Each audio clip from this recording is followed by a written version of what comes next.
Y vi que es una muchacha que se permite sentir y se permite equivocarse, asumir. O sea, que parece una bobería, pero sí se permite esa equivocación y sí se permite intentar rectificar. Amanda también.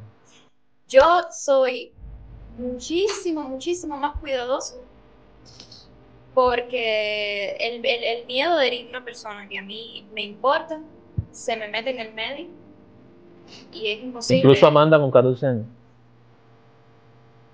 Yo aproveché Vicky para experimentar esa parte torpe e irresponsable de la adolescencia que yo nunca tuve porque tengo mucho miedo de pronto tener 23 años y ser así.